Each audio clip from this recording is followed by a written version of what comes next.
आज के छोटे मगर देश के अर्थतंत्र के लिए बहुत महत्वपूर्ण कार्यक्रम में उपस्थित श्रीमान प्रहलाद जोशी जी,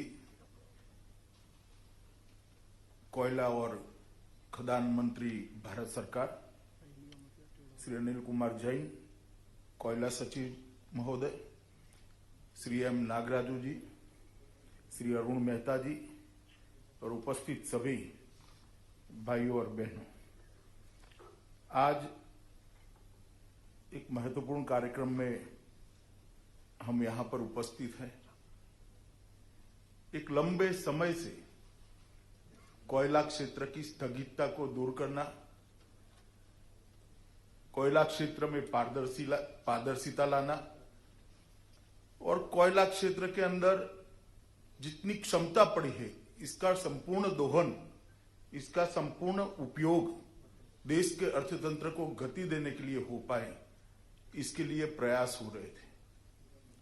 मुझे आनंद है कि देश के प्रधानमंत्री नरेंद्र मोदी जी के नेतृत्व में प्रहलाद भाई ने 19 से कोयला क्षेत्र को जो गति की दी है, इससे आज एक इसका महत्वपूर्ण और पहला पड़ाव हम पार कर आगे बढ़ रहे हैं, जो एक शुरुआत है और आगे और जाना है।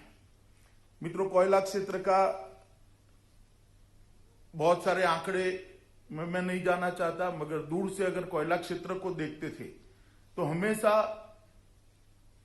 एक भाव खड़ा होता था कि जितनी क्षमता देश की इकोनॉमी को कंट्रीब्यूट करने की कोयला क्षेत्र की है, इसकी 1/3 भी कंट्रीब्यूशन नहीं मिल रहा है।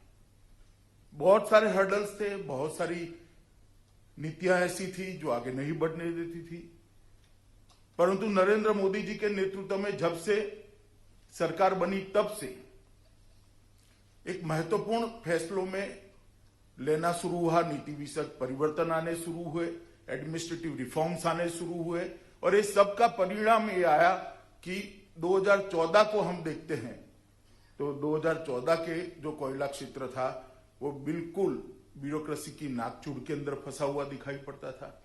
पारदर्शिता का अभाव था, ढेर सारे करप्शन के सच्चे झूठे जो होंगे मगर आरोप लगे थे।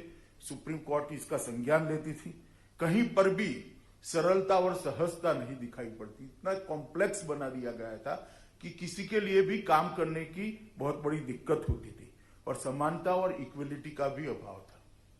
जो बड़े लोग थे इनके लिए ढेर सारे अवसर उपलब्ध थे, जो छोटे लोग थे इनके लिए एंट्री करना भी मुश्किल था। ये चारों चीजों को मैं बारीकी से कोयला मंत्रालय की यात्रा को देख रहा हूं जब से प्रहलाद भाई मंत्री बने हैं। ये चारों चीजों को बहुत अच्छे तरीके से दूर कर आज कोयला क्षेत्र में बिल्कुल भरोसे से कह सकता हूं कि ऐसी जगह पर आकर खड़ा है कि 5 ट्रिलियन इकोनॉमी के हमारे लक्ष्य में सबसे बड़ा कंट्रीब्यूटर अगर कोई एक क्षेत्र होगा तो निश्चित रूप से कोयला क्षेत्र होगा। वहां पर आकर हम खड़े हैं। अभी आप सबके अनुबंध आपको दिए गए, मैं देखता था, नाम सुनता था कंपनी का, मेरा भी थोड़ा बहुत परिचय है। बहुत सारे ट्रेडिंग के व्यवसाय में रहे हुए लोगों को भी ये मौका मिला है। 6 साल पहले कल्पना कोई नहीं कर सकता।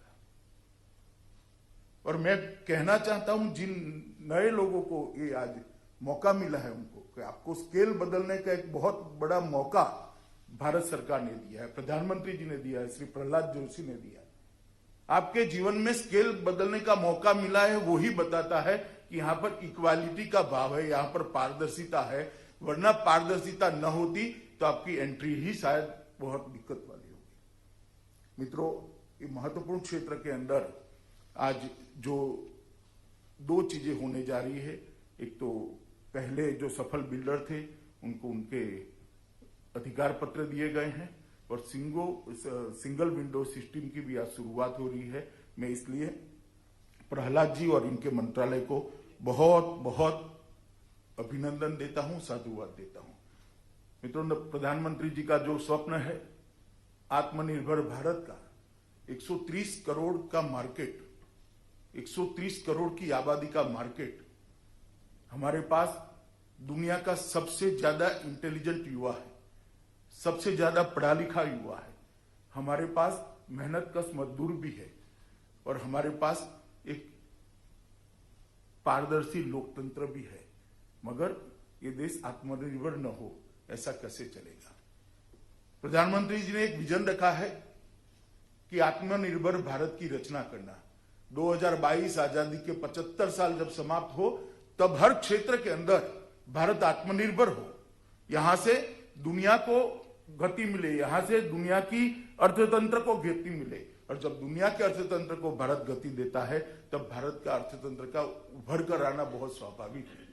आत्मनिर्भर भारत हर क्षेत्र में जब तक नहीं होता तब तक प्रधानमंत्री जी का स्वप्न सफल नहीं होता, और मैं मानता हूं कोयला एक महत्वपूर्ण क्षेत्र है आत्मनिर्भर भारत के स्वप्न को सिद्ध करने के लिए, क्योंकि जैसे बताया आज भी लगभग ऊर्जा का 72% हिस्सेदारी कोयला क्षेत्र से। मैं मानता हूं कि अनुपात जल्दी बदलना चाहिए, हमने चेंज करना चाहिए, मगर हमारे पास कोयला पड़ा है, हमारे पास कोयले का बहुत बड़ा भंडार पड़ा है, और $5 ट्रिलियन की इकोनॉमी को इसकी लक्ष्य की पूर्ति करनी है तो ये भंडार का दोहन भी करना पड़ेगा और इससे अर्थतंत्र को गति भी देनी पड़ेगी। और पिछले 6 वर्षों के अंदर बहुत अभूतपूर्व उत्पादन हुआ है।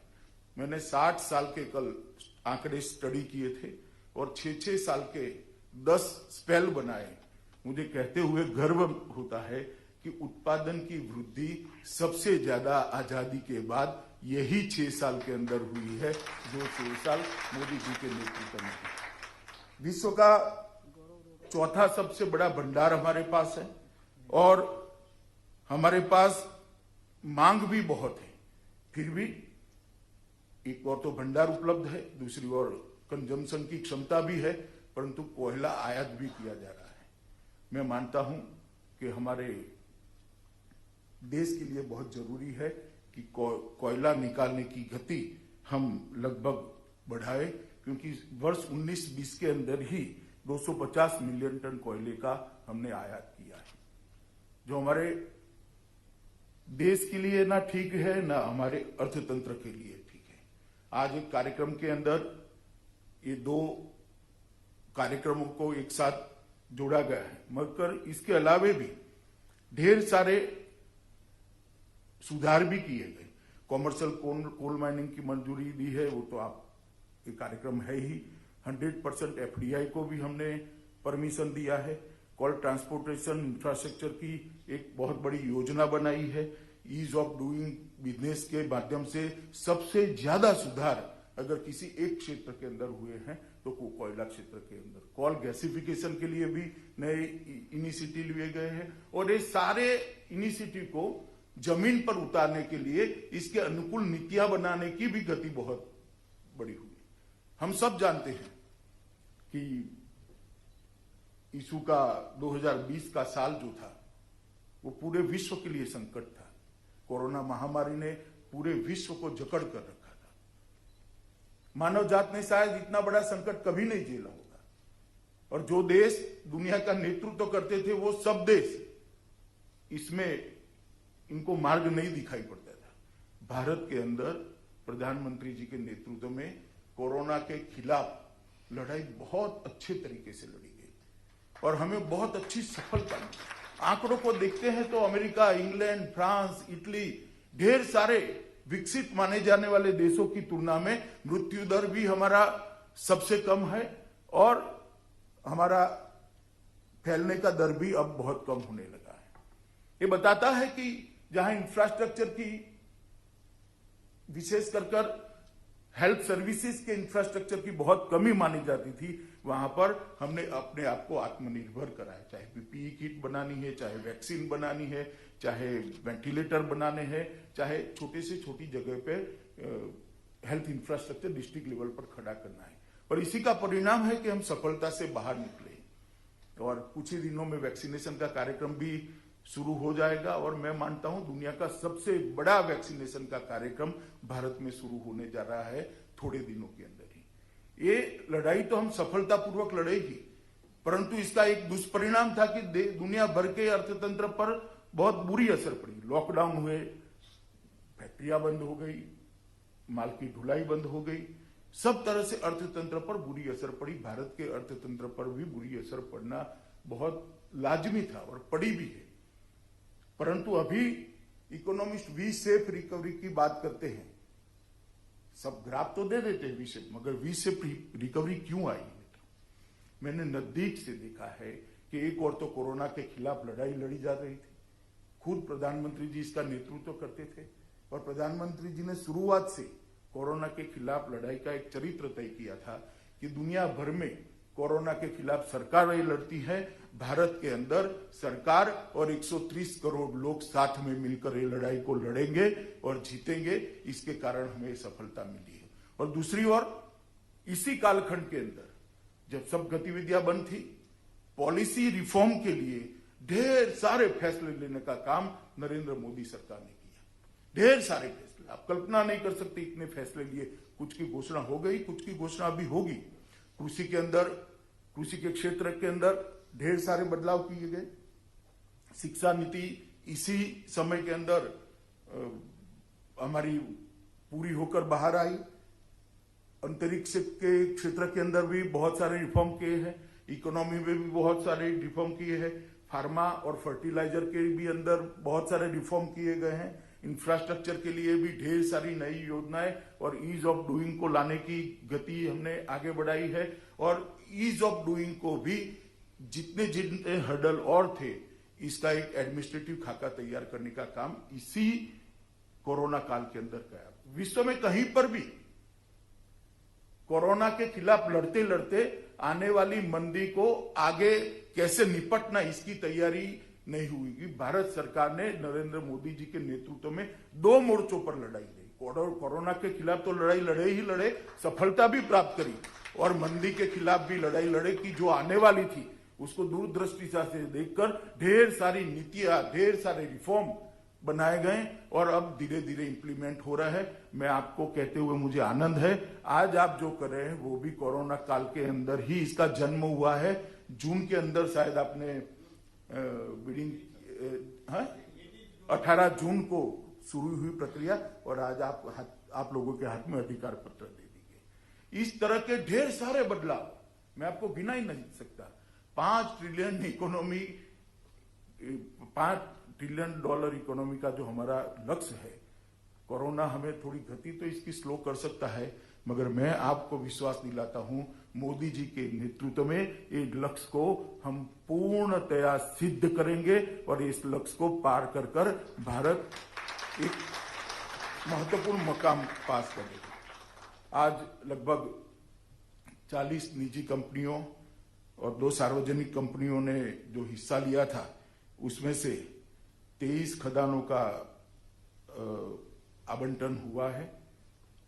मैं मानता हूं इससे मध्य भारत और पूर्व भारत, विशेषकर झारखंड, मध्य प्रदेश, महाराष्ट्र और उड़ीसा, इसके जो 19 कॉल ब्लॉक है, इसके हस्ताक्षर हो गए हैं और कुछ होना है।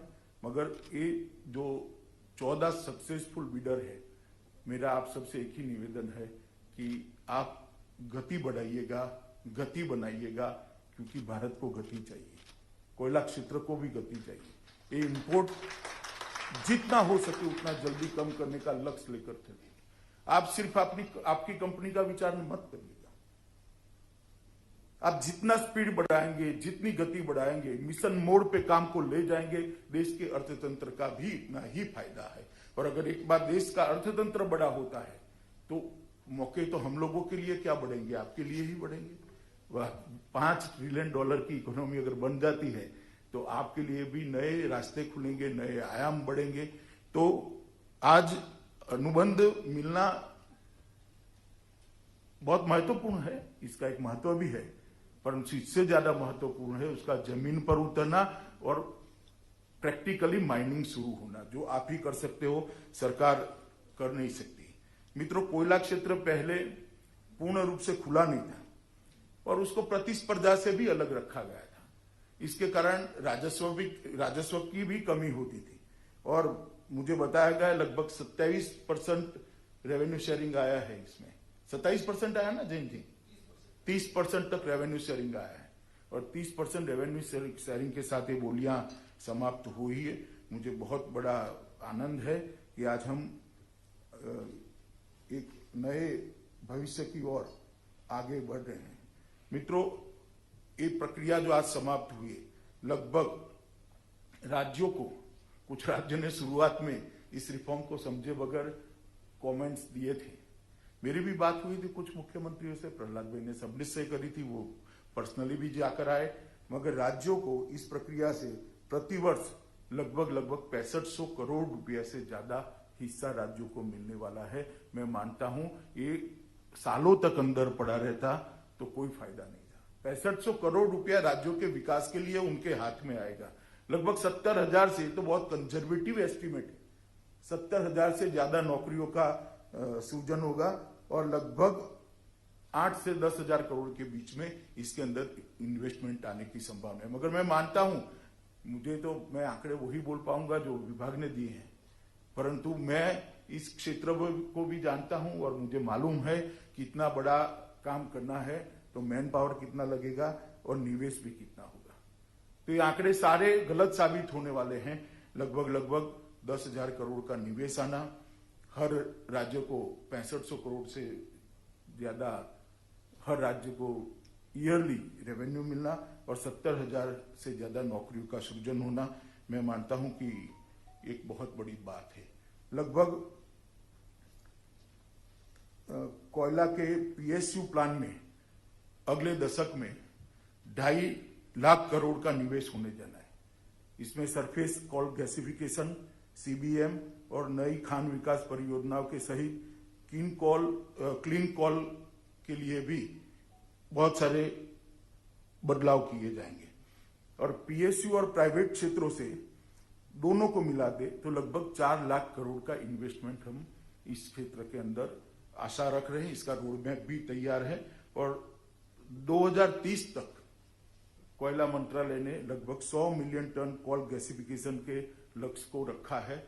मुझे भरोसा है प्रहलाद भाई के नेतृत्व में ये लक्ष्य को हम निश्चित रूप से प्राप्त करेंगे और एक बहुत बड़ा ट्रांसपोर्टेशन का खर्चा बचाने का काम भी इस देश के अंदर होगा और एक नए आयाम कोयला के क्षेत्र के अंदर इसको मुड़ेंगे और मैं मानता हूं कि इससे हमारे मध्य और पूर्वी भारत के जनजातीय इलाकों के अंदर बहुत बड़ा विकास का रास्ता भी खुलेगा। आप विकास की दृष्टि से देखो तो पश्चिम भारत और पूर्वी भारत है तो एक ही देश के दो हिस्से, मगर पश्चिम का विकास इस 70 साल में बहुत हो गया, पूर्वी भारत का विकास नहीं हुआ। इसका कारण पूर्वी भारत के पास इतनी संपत्ति है कि पूरे भारत को संपत्तिवान बना दे, मगर पॉलिसी ऐसी बनी थी कि खान हो या कोयला हो, कोयला की खदान हो, इसमें से कोयला या खनिज निकालने की सुविधा नहीं हुई थी, इसके कारण वो विकास रुका है। और नरेंद्र मोदी सरकार ने ये भी सुनिश्चित किया है कि ये जो विकास होगा वो व्यक्ति का भी होगा जहां खदान है, इसलिए मिनरल डेवलपमेंट फंड की रचना की गई है और लगभग 46,000 crore rupees mineral development fund के तहत वो जिलों के विकास के अंदर और ये जिलों के सबसे कम विकसित गांवों के विकास के लिए दिए गए हैं। पहले तो रेवेन्यू सरकारों के पास आती थी, चाहे भारत सरकार हो या राज्य सरकार हो, मगर रेवेन्यू का परकोलेशन अर्बन एरिया में ही हो जाता था क्योंकि वहां डिमांड ज्यादा होती थी, ज्यादा अपनी बात को रख पाने वाले लोग थे। वो ट्राइबल्स जहां से रेवेन्यू जनरेट होती है इसकी कभी चिंता नहीं होती थी। नरेंद्र मोदी सरकार ने ये मिनरल डेवलपमेंट फंड की रचना कर लगभग 46,000 करोड़ रुपया 6 साल के अंदर डिस्ट्रिक्ट के हवाले किया है, जिससे ये वहां रहने वाला चाहे आदिवासी हो, चाहे ओबीसी समाज का व्यक्ति हो, चाहे दलित हो, चाहे गरीब हो, ये सबके विकास के लिए सीधा काम हुआ है। मैं मानता हूं कि ये एक और तो विकास को गति देना और विकास का परकोलेशन, रेवेन्यू का परकोलेशन ऐसी जगह पे करना जिनका अधिकार इस पर है, एक बहुत अच्छा मॉडल मोदी जी के नेतृत्व में हुआ है। मित्रों, मैं बताना चाहूंगा आपको कि 13-14 में लगभग 560 मैट्रिक टन कोयले का उत्पादन था और 19-20 में इसको पीछे मुड़कर देखते हैं तो 729 मैट्रिक टन तक पहुंच चुका है। मगर मैं मानता हूं इससे संतोष लेने जैसी बात नहीं है। हमने तय करना पड़ेगा कि जितना भी भंडार नीचे पड़ा है 20 साल के अंदर इसका संपूर्ण दोहन कर 30 साल के अंदर इसका संपूर्ण दोहन कर हमारे अर्थतंत्र को गति देने का प्रयास करें। जिस गति से वैकल्पिक ऊर्जा के स्रोत बन गए हैं, मैं मानता हूं कोयला जितने जल्दी जमीन के अंदर से निकालकर उसको ऊर्जा में परिवर्तित किया जाए, वो हमारे देश के लिए और हमारे अर्थतंत्र के लिए, दोनों के लिए बहुत फायदे का बात होगा। आज मैं इस कार्यक्रम में ज्यादा बोलना नहीं चाहता। प्रहलाद भाई ने बहुत मेहनत की, मैंने देखा है, बहुत सारे हर्डल भी आए, क्योंकि कोयला क्षेत्र में रिफॉर्म करना मतलब रेगिस्तान के अंदर जहाज चलाने जैसी बात है। इतनी जकड़न वाला एक डिपार्टमेंट था। आज रिफॉर्म की गति आगे बढ़ चुकी है। मोदी जी के विजन को प्रहलाद भाई ने जमीन पर उतारा है और मैं मानता हूं कि 2023-24 तक 1 बिलियन टन कोयला निकालने का जो लक्ष्य है, ये वो प्राप्त कर पाएंगे। इसके साथ गरीबों के कल्याण के लिए भी ढेर सारी योजनाएं, आयुष्मान भारत हो, घर देने की हो, स्वच्छ भारत के तहत शौचालय देने की हो, बिजली और शुद्ध पानी देने की योजनाएं भी जिस क्षेत्र से ही आता है और कोयला क्षेत्र के मजदूरों के लिए हम लागू करने जा रहे हैं। एक आरोग्य का कार्ड भी उनको देने जा रहे हैं, जिससे उनको अपना जीवन अच्छे से सुधारने में मदद होगी। उनके पूरे परिवार की हेल्थ की भी चिंता होगी और पर्यावरण के लिए भी ढेर सारे फैसले लिए हैं। मैं इसका आज यहाँ जिक्र करना नहीं चाहता, मगर मैं आज इस मौके पर आप सबको इतना ही कहना चाहता हूं कि आप सब इस क्षेत्र को गति देने का प्रयास करिए और जितनी स्पीड से आप खनन चालू करेंगे, इतनी ही स्पीड से सुधारों को भी बल मिलेगा और इस क्षेत्र का आगे बढ़ने की गति और बढ़ेगी और हमारे अर्थतंत्र को भी फायदा होगा। आत्मनिर्भर भारत और $5 ट्रिलियन की इकोनॉमी के लक्ष्य को इतनी ही जल्दी हम सिद्ध कर पाएंगे। मैं फिर से एक बार प्रहलाद जोशी के नेतृत्व में कोयला मंत्रालय की पूरी टीम को हृदय से बधाई देना चाहता हूं कि इतने कम समय के अंदर ये रिफॉर्म को उन्होंने जमीन पर उतारा है और आज से आप लोग अपना काम शुरू करने के लिए आपको अधिकार भी दिया है और बाकी सारे रिफॉर्म भी आने वाले पाइपलाइन में ही है। मुझे भरोसा है कि आते ही $5 ट्रिलियन इकोनॉमी का जो हमारा लक्ष्य है, इसमें सबसे बड़ा कंट्रीब्यूटर कोयला क्षेत्र बन सकता है और बनने के लिए वो सुसज्ज भी है, तैयार भी है। आप सब भी तैयार है।